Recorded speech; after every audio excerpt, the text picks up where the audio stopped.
We're going to begin a new lesson today. Hopefully you have an outline with this information on it. Lesson 4, the personality and position of angels. If you're joining us online, welcome. We're glad to have you today. If you're listening to this later through recording, we're just as glad to have you as well. If you haven't been with us through the whole series, you want to go back on our website and listen to the 3 previous lessons that are kind of stretched out over a few weeks. So check those out, kind of bring you up to speed. For those of you who've been with us the whole time, thank you for being a part of what we're trying to do here. I wanted to address a subject that I know Paul and I have done our level best to try to deal with properly. But it is so emotionally charged right now that it seems that no matter what we do or say, it's either wrong or right, depending on who you're talking to. And it's the issue of COVID and COVID-19. I know that Paul and I have kind of come down hard on COVID-19. Now, we have tried through this whole process to give caveats that we understand that it's real, that it is a flu virus that apparently is more severe than previous flu viruses, although I'm not so sure that it would be more severe than the Spanish flu. I think the Spanish flu is actually worse. But there's no question that there are certain people who are vulnerable in certain ways in their immunity system, in other comorbidities that they have, and if they get COVID, they could very well die. We've seen that. At the same time, our government has been lying to us about this disease from day one.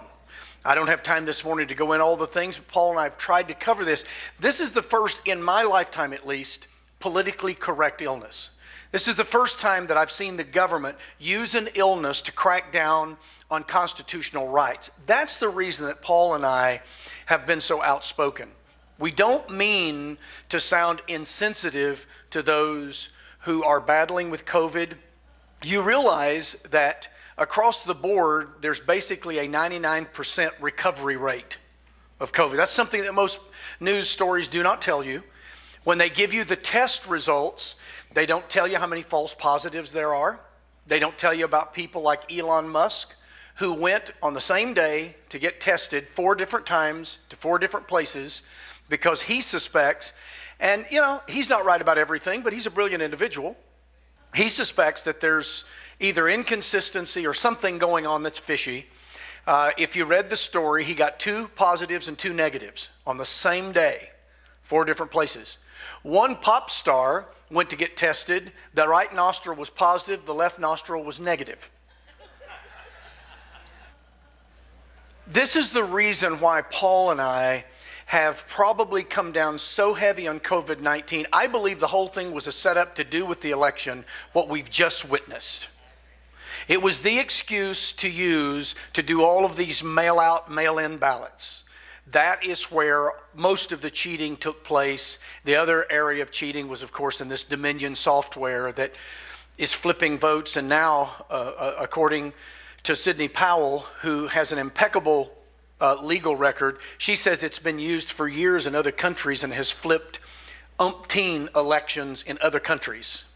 And the reason why they're fighting so hard against this being revealed is because it's not only going to reveal what happened in the election a few weeks ago here, but it's going to reveal what has happened in places like Venezuela and other countries that have used the same software, which was designed to do that very thing. I don't know if you've read, but in the actual operations manual, which is many hundreds of pages on somewhere around 420 or so, I don't remember the exact number, but about 400 pages into the operations manual, it admits that this thing is rife with problems and could be easily used to manipulate the vote. And we used it. Now, we didn't, but many states did. That's where the problems are. So if we go back to COVID, we were told in the beginning, don't wear masks. They don't work. Now we're being told everybody should wear a mask, and if you don't wear one, you're insensitive or you're going to die, or you're going to get really, really sick. We were told wear gloves, wear gloves, wear gloves. Then we were told don't wear gloves, don't wear gloves. That doesn't work. Well, anyone with any scientific understanding at all, whether you have a degree in science or not, would have been able to tell you that if you put on a pair of plastic gloves and you wear them all day long, the first time you touch something contaminated, those gloves are of no use any longer. This is why doctors don't run in and out of the operating room wearing the same pair of gloves and run and get them a Coke out of the Coke machine and then run back in and keep working on the patient. The first thing they do is pull those gloves off, and then when they go back in, new gloves after all the scrubbing that takes place. So we were told that. We were told that the virus can live for over 3 hours on hard surfaces. So they had places like Kohl's and Walmart and restaurants just scrubbing stuff down. You've probably been standing in line at some of these department stores where they won't check out your stuff till they've completely cleansed the counter. And then later on, the CDC, and by the way, all this is coming from the CDC. Then the CDC said, oh, never mind. That doesn't help, and it really doesn't work that way. And it's just over and over. But I think the most telling thing is when Dr. Birx, who has been the White House liaison for the whole COVID approach, admitted about 3 months ago that the death numbers are inflated by at least 25%. Now, I've served in government, and I know what at least 25% means.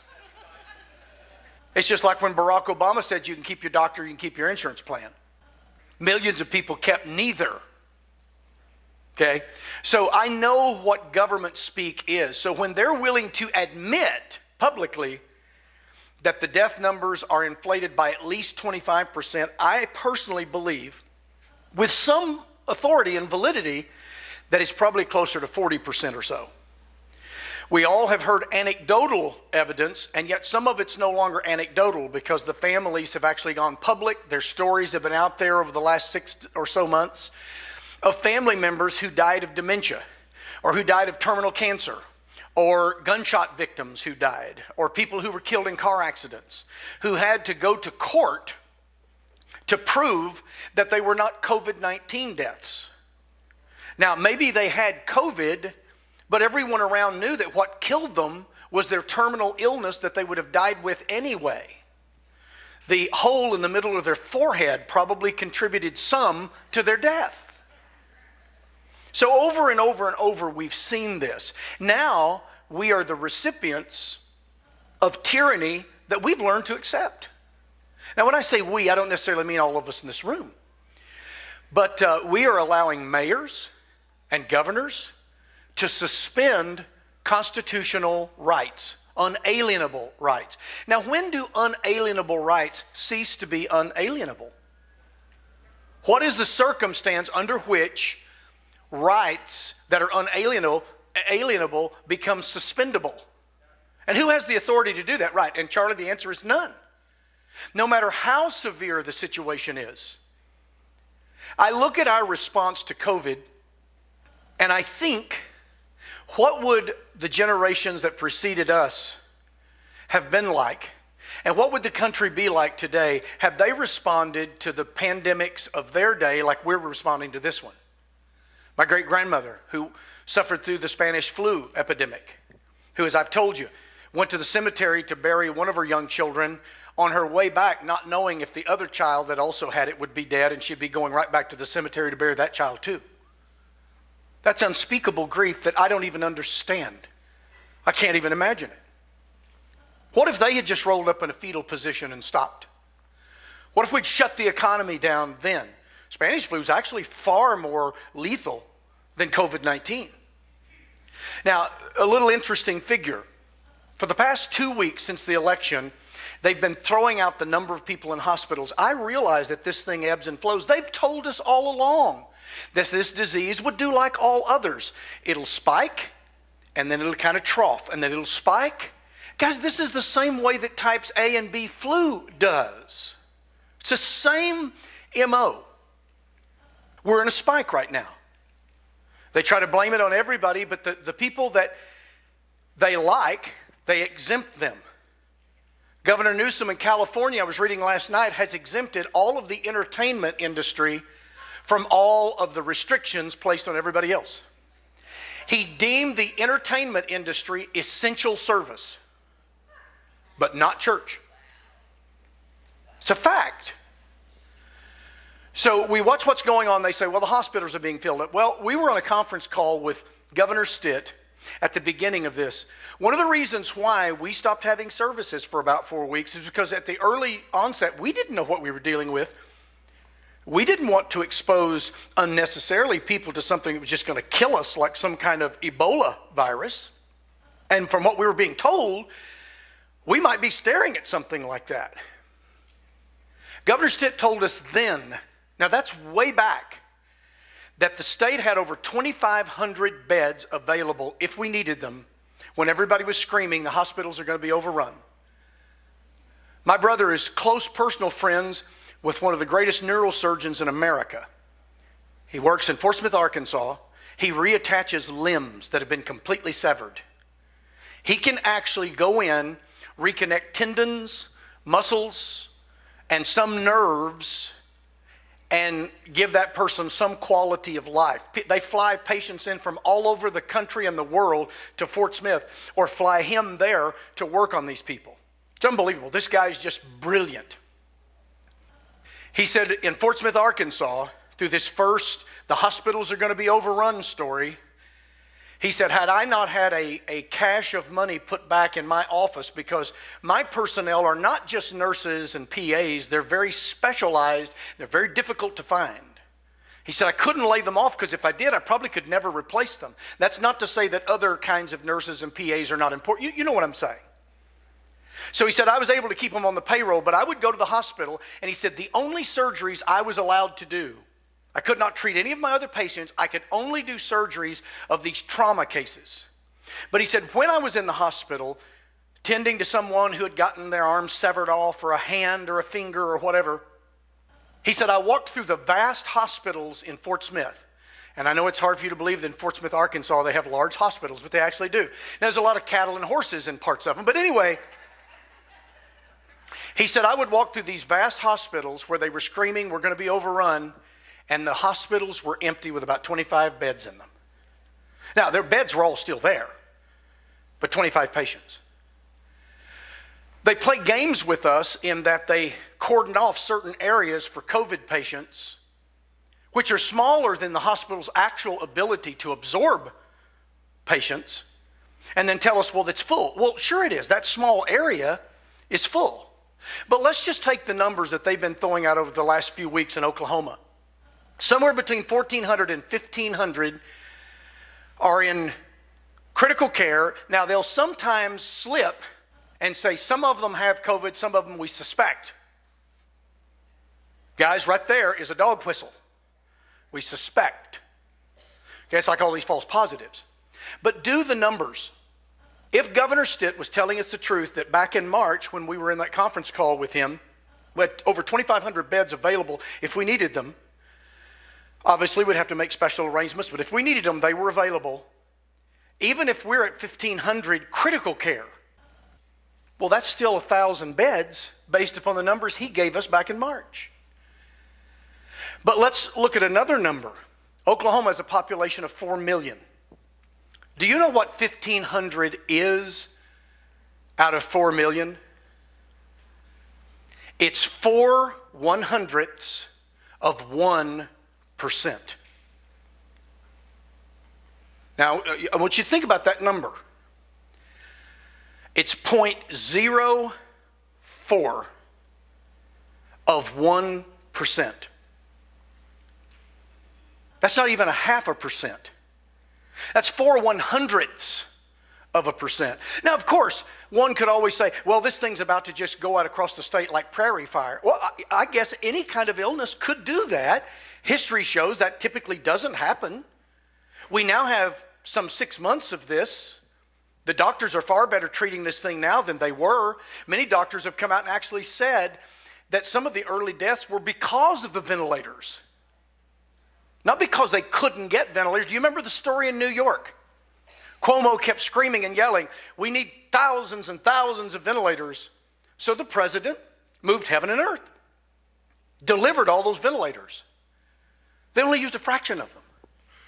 They sailed a medical ship in there, sat there for a few days, treated just a handful of patients, It was intended to be kind of an overflow. You could take some of the other patients, reserve the better facilities to the very sick.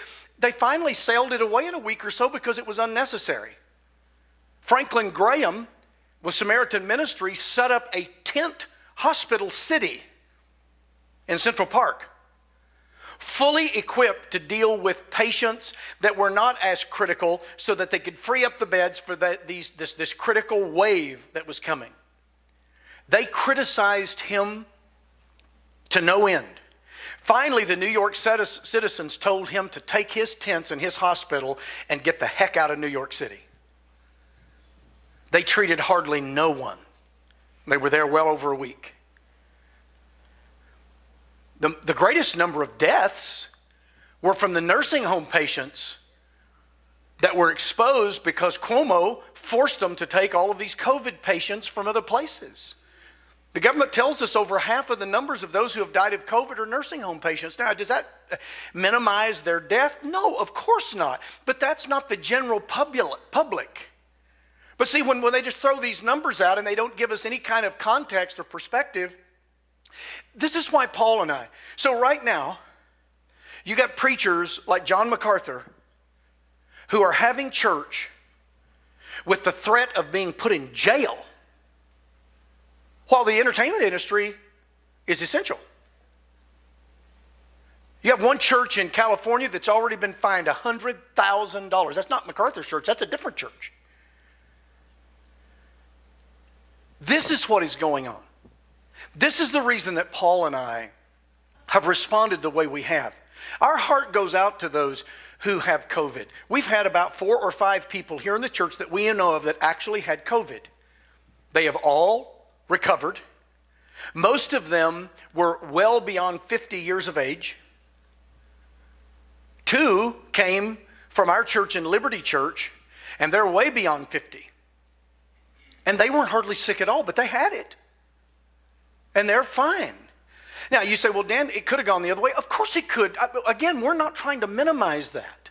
Now, I want to give you a couple of things. This lesson today is really not about this, but this was on my heart so heavy because typically in a service, we don't have time to talk like this. We got to move on. We've got a sermon we've got to deliver. We don't have time. This is a physician out of Canada. You can see his name, Dr. Roger Hodkinson. I want you to look at his resume. He's a fellow at the College of American Pathologists. By the way, he is a pathologist. He's recognized as an expert in pathology by the Court of Queen's Bench in Alberta, received his general medical degrees from Cambridge University. In addition to this, he is also CEO of a biotech company that is manufacturing COVID-19 tests. So I would suggest to you he knows a little something about COVID-19. Here's an article that if you're interested, you can take a shot of this, or I can give you this website later that you can go to. We actually have the video of this. I just didn't download it today. It's about 5 minutes long. He was on a call-in discussion among other physicians, and he gave what I believe is the most eye-opening report that I've ever read about this whole thing being the greatest hoax ever perpetrated on the public in a medical sense. Now, the article is available right there. That's the actual website that you can go to, and he gives you all of this information. And he makes it clear that masks do not work. Now, this is not Dan Fisher, the preacher, saying that. That is a renowned pathologist who owns a company, he's at least the CEO of the company, that makes COVID-19 tests. And he says they do not work. And he goes on to say why the government keeps pushing masks. It has nothing to do with the fact that they work. It has nothing to do with that. Now, is there some percentage of protection? Well, of course there is. And I'm going to say something here that sounds demeaning, but I don't mean to. A bucket over your head would probably reduce some exposure. Okay, right? I'm not trying to be mean here. I'm just trying to be honest. Guys, when I built our log house, we had to do a lot of grinding to make beams and things look like they were hand-hewn. So I would spend hours with a grinder in my hand, what's called an angle grinder. Many of you know what that is. Grinding on these 4x12 beams that were 16 and 18 feet long. That's a lot of grinding on 3 sides. Whew. So I'd do it at night when we were through the construction, and I'd do it by spotlight so I could work at night. I'd wear one of the very masks that they're telling us we need to be wearing. Did it stop some of the sawdust? Of course it did. Of course it did. But you know what I found every time when I was finished, when I pulled that mask off? Sawdust right through here circling into my nostrils. Now, there was a lot of sawdust on the mask. I'm not suggesting to you that it didn't catch some of it. But guys, when I'm trying to prevent Ebola, how much of it do I want to prevent? All of it. The point is, these do not do that. So read that article.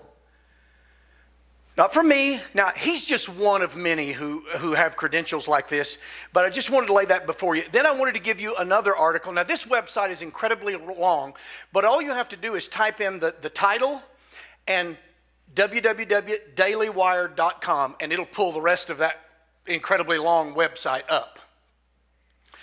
This article is from the CDC.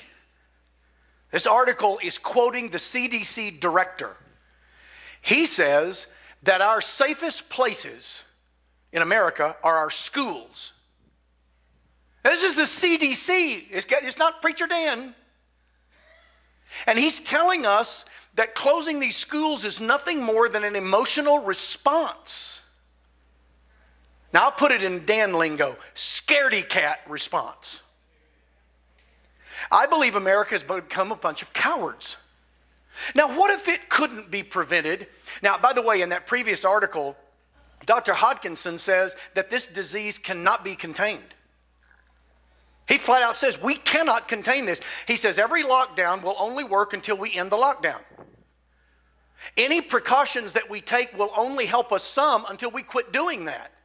He said we might as well admit it. COVID-19 is another strain of flu that we're going to have to live with from now on, and it's just life.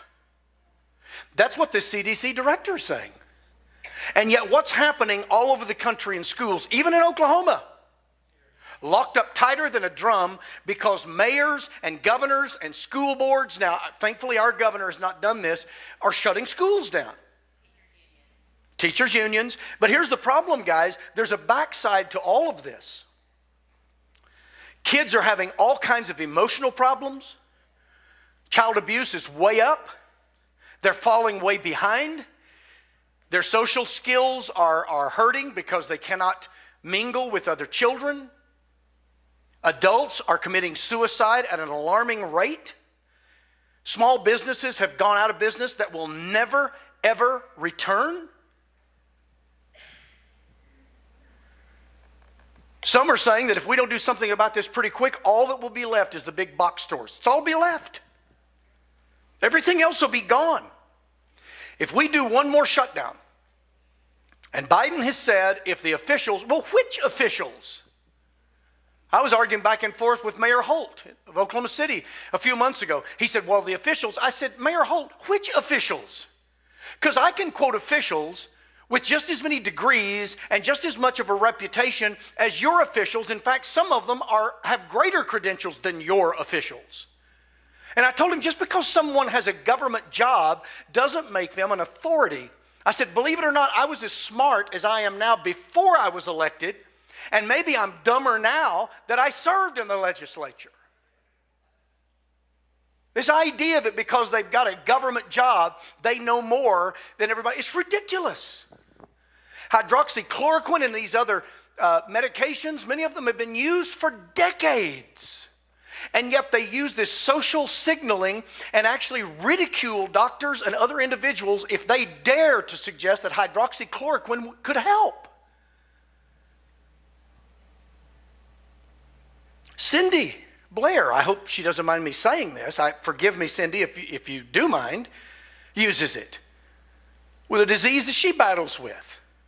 There are people all over that use drugs like this. It's been used for years to treat lupus. Can anything be abused? Of course. I don't know whether you say Levo or Levo, but I use levothyroxine or Synthroid. for an underactive thyroid. Can that be misused? Of course it can. But there's nothing wrong with it if it's used properly. I'm telling you guys, we have been lied to. We're being lied to now, and we're being set up for some other submission. I'm just warning you. And they're using a real illness, real enough, to scare us, to make us willing to surrender unalienable rights. And I'm telling you, friends, once they're lost, we'll never get them back in this generation. We'll never get them back. And I don't know in this world situation if you can ever get them back. Why? Why are Bill Gates and George Soros and all of these huge money guys behind all of this? It's exactly right. This great reset. And if you don't know much about that, please do some personal research on what the great reset is. Obama and Biden and others have been using the term now for months. Other countries are using it. You know what the great reset is? Reset to socialism, which is the entry drug to communism, which ultimately leads to Marxism, which ends up in tyranny, deep, heavy tyranny. This is why. Now, Paul and I not necessarily speaking for Paul, because he had no idea I was going to do this morning. Apologize. I mean this sincerely. If somehow through these times we've come across too harsh, I don't mean to at all. My heart breaks for people who are sick of anything, who die of anything. And we by no means want to downplay anything, but I'm telling you guys, we have been lied to, and if we don't wise up, well, we're being set up for something far worse. Far worse. If Joe Biden and Kamala Harris get their way, churches will be shut down all over the country. It won't just be John MacArthur and pastors out in California that are fighting to stay open and facing jail time. Yeah, I mean, just think about that. John MacArthur has seriously contemplated and commented on the Laura Ingraham show that he has prepared himself to go to prison for having church. In what world 10 years ago would you have thought that was possible? We are there. This is why. Guys, life is a risk, take it. Life is a risk, take it. I would rather live my life and cut it short by a few years, but live my life and be as faithful to God as I can possibly be than to cloister myself at home, sterilize my surroundings, live kind of like Howard Hughes, and extend it a few more years. I know you say, well, that's easy for you to say, Dan. Wait till you get COVID-19. I may get it. I may have it right now. But I can tell you this, COVID-19 will not take me out 1 second early. God knows the number of my days. Now, I don't go out on I-35 and play dodge the semi, but I'm telling you right now, COVID cannot hurt me until God says you have my permission. And if my days are up, a common cold will take me out. But if my days are not up, cancer can't touch me. I know that's a bold statement. I apologize. I keep hitting my computer, so I apologize for that. But this is why. So forgive us, please, if we've come across as uncaring. We don't mean to. Guys, for me, the mask has become a symbol like the tea tax and the stamp tax were in the 1770s. If this was Ebola, I'm telling you, I'd be wearing a mask. But if they told me I had to, I'd pull it off. Because the same authority that they don't have it, but the same authority they take to tell me I have to wear a face mask, they can tell me to shut the church, that I can't drive my vehicle, that I can't get off of my property. Why couldn't they grab that authority too? If they're grabbing authority they don't have, there's no limit to that. It wasn't so much the tea tax and the stamp tax in and of themselves that tweaked the colonists. It was the principle. It was the principle that we can do anything to you we want to do, and there's nothing you can do about it, so pay up. That was what it was about. They could have lived with the tea tax. If they'd have had equal representation in Parliament and they passed the tea tax, they'd have bit their lips, argued, but they'd have paid it. But there's got to be a point. I watched last night OSU play OU. For OSU fans, it was difficult. It was very difficult. But I couldn't help but remember back in the summer, they were calling him Hubba. I don't know whether he's Hubba or Hubba.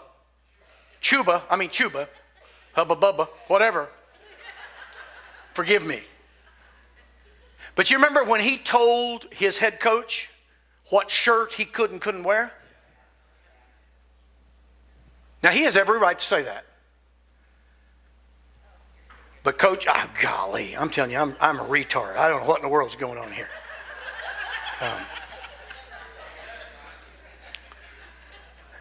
Coach Gundy should have said, Mr. Hubbard, as an American, you have the right to feel that way. I respect your position. Okay, but he's living in America now. Let me use a different illustration. No, anyway. Okay, anyhow, he's a human and has his right to his opinion. But so does Coach Gundy. And when they say, well, you're being political to wear that t-shirt, well, you're being political not to like my t-shirt. We're all political. We all have opinions about important things to us. Coach Gundy should have said, Mr. Canadian running back, you have every right to think the way you think.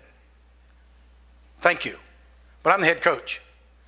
And if you want to play for me, there's a lot of other teams. I'll release you from whatever strings that tie you to OSU. But if I want to wear a One News t-shirt over the top of my head where I can't see where I'm going and I'm running into the wall every 4 steps, I'll wear that One News t-shirt till I hit my head so hard I kill myself. I'd have had far more respect for him than what I do now. This is nonsense, friends. This is nonsense. So hopefully that helps. Let's talk about angels, all right? There's a fallen one in the pulpit. What's that? Well, thank you. I know that Paul and I get the podium. That's kind of unfair. We get the podium, but it's kind of our job. We're trying to lead in the best possible way we know how. And please, let me assure you, he and I do this with fear and trembling. Because we know we'll stand before God someday. Do you think that we want to intentionally expose some of you to a disease that could kill you? No. But I think there's some things more important than safety. And I think they're unalienable rights. Okay. I said, let's talk about angels. My gosh, I've chewed up everything. Okay, for the last few weeks, we've been talking about the Prince of Angels. And we've been talking about how every cult begins with aberrant teachings about the nature of God, specifically Jesus. They get that wrong, so they're wrong on everything else. We've seen that Jesus is not an angel. Jesus is God. Now, he does appear in the scripture as the angel of the Lord, but he's not an angel when he's the angel of the Lord. We must understand that. He's called the angel of the Lord, but he's not an angel. He is the pre-incarnate second person of the Trinity when he shows up in the Old Testament. He's only called the angel of the Lord because he functions like an angel. He is a heavenly visitor. And so that's probably an appropriate title because he would not have his earthly title until he's born in a place called Bethlehem. And then he'll be called God with us. Okay, so he's not an angel, he is God, but he does show up as the angel of the Lord. Now I want to read a passage of scripture to you. It's 2 Kings chapter 6, verses 15, 17. And when the servant of the man of God arose early and went out, there was an army surrounding the city with horses and chariots. And his servant said to him, Alas, my master, what shall we do? You guys know this story. So he answered, Do not fear, for those who are with us are more than those who are with them. And Elisha prayed and said, Lord, open his eyes that he can see. Then the Lord opened the eyes of the young man, and he saw. And behold, the mountain was full of horses and chariots of fire all around Elisha. As the book of Psalms says, as the angel of the Lord encamps around about those who love him. Here's a marvelous moment where God pulls back the veil. He doesn't do this very often. And allows a child of God to look into another dimension. Jesus does this in Luke 16 when he pulls back the veil and allows his crowd to see into a place called hell. John is allowed to look into the future. Daniel is allowed to see certain things where God pulls back the veil. Many of the prophets, but this in whole is a very rare moment. And this young man, this young apprentice to the prophet Elisha, sees these angels. And if you know, of course, the rest of the story, he's not afraid anymore. He's not afraid anymore. Because he knew that those who were with them were far greater than those who were against them. You know, we're kind of in need for one of those moments, aren't we? Well, I don't know that the Lord will pull back the curtains and I can see with my physical or / spiritual eyes, but his word pulls back the curtain constantly. And here we have these marvelous beings. And Hebrews chapter 1 verse 14, a verse that we've mentioned periodically as we've moved through this series. The writer of Hebrews, most likely Paul says, are they not all ministering spirits sent forth to minister for those who will inherit salvation? Well, now who's that? Well, there's a little group of us right here.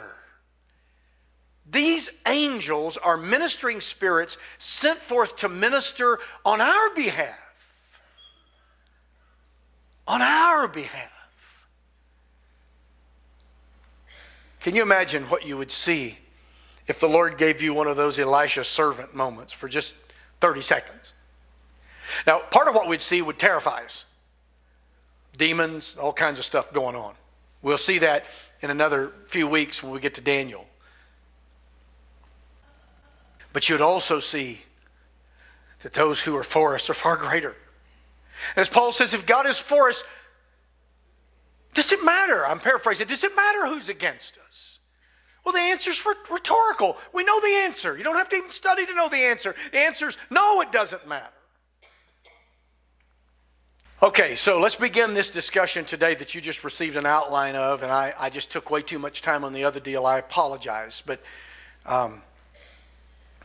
you need to know that angels are beings that have personality.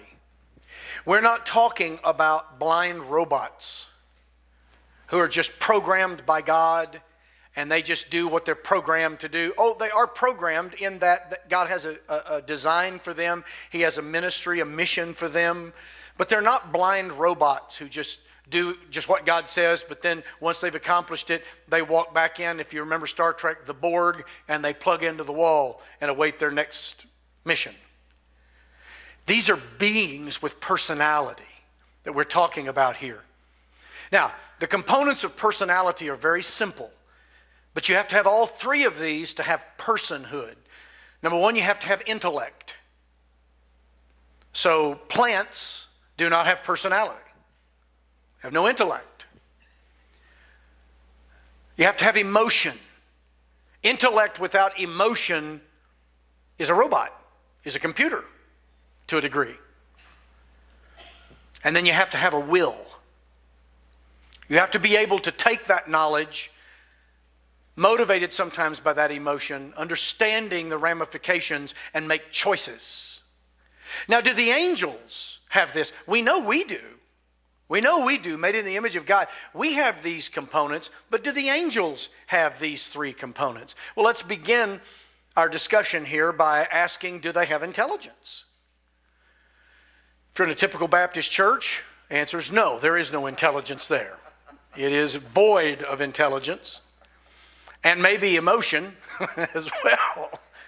Well, what does the Bible say? Well, if you go to Ezekiel 28:12, God says to Lucifer, you were the seal of perfection, full of what? Wisdom, perfect in beauty. Well, that's clearly a reference to intellect. Now, if Lucifer had intellect originally as an angel, what would even lead us to conclude that the rest of the angels didn't have wisdom and intellect? Matthew 28:5. But the angel answered and said to the women, this is at the resurrection, do not be afraid, for I know that you seek Jesus who was crucified. Now, you've said something like that before. Oh, I know what you're talking about. Oh, you don't have to tell me. I saw it. I know. That's a statement of intellect. This angel says, look, I know what's on your hearts. I know you're troubled. I know it. And I know who you've come looking for. I know. Well, you can't know if you don't have intelligence, if you don't have intellect. Peter tells us in 1 Peter chapter 1, verse 12, which is an intriguing passage that we'll come back to in a week or so. Speaking of salvation and the working of God within the church, he says, things which angels desire to look into. That's kind of an old King James way of saying things that are so intriguing to the angels, they study on it. Do you realize that angels are studying on you? Paul even tells the Christians at Corinth that they ought to act right when they come together in what we call church services because of the angels. Whoa, what? Because of the angels? Yes, they're in our services. You say, well, I don't see them. What doesn't mean they aren't here? I don't see any electricity, but I sure see a whole lot of evidence that we've got some. These angels are studying upon us. When we come together here, it's not the only time, but when we come together here as the body of Christ called Fairview, they study upon us. They look at us and they study. And I think more than just from curiosity, they study because they want to understand us more, because their job is to do what? Minister to the heirs of salvation. Well, if you're going to minister to somebody, you've got to know what their needs are. I constantly tell folks here in our congregation that have had some kind of outpatient surgery or even something more major where they stay in the hospital a few days, and in this COVID day, you can't hardly go visit anybody. And so I always tell them, if we can do anything, please let us know. In other words, fill me in so I'll know and we'll move. Could that be why the angels are studying upon us? Thank you, Miss Lucy. Are they studying upon us so they could better understand how to minister on our behalf? I think the answer to that is yes. Yes. Revelation 17:1.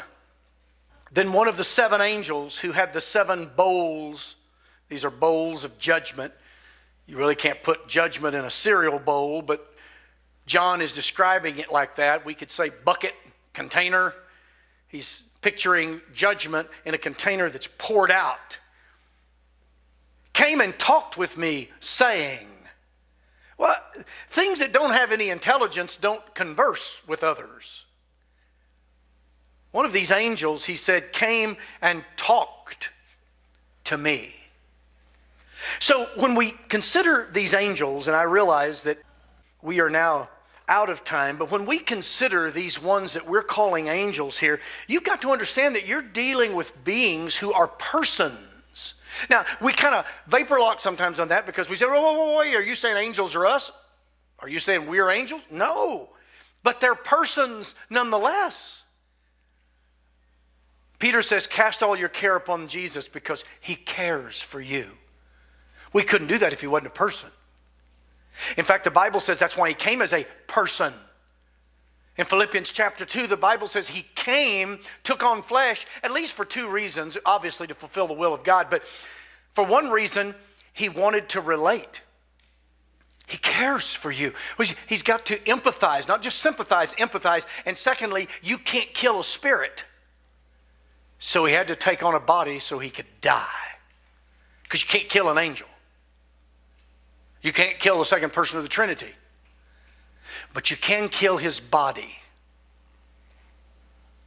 Cross would be meaningless if Jesus was nothing more than the second person of the Trinity or an angel hanging there. Well, you can't kill an angel by driving nails through him. You can't kill an angel by beating him half to death, suffocating him on the cross. He had to take on a body so he could do that. He cares for you. So let's stop right here with knowing that these angels, they're studying you this morning. Great intelligence, they're studying you, me. We'll pick up emotion, will, and move through the rest of that lesson next week. Thank you for allowing me to kind of rant a little bit, or to explain. I wasn't trying to rant, to explain a little bit from a while ago. God bless you. Let's take a break, and then Paul will come in and preach to us here in a little while.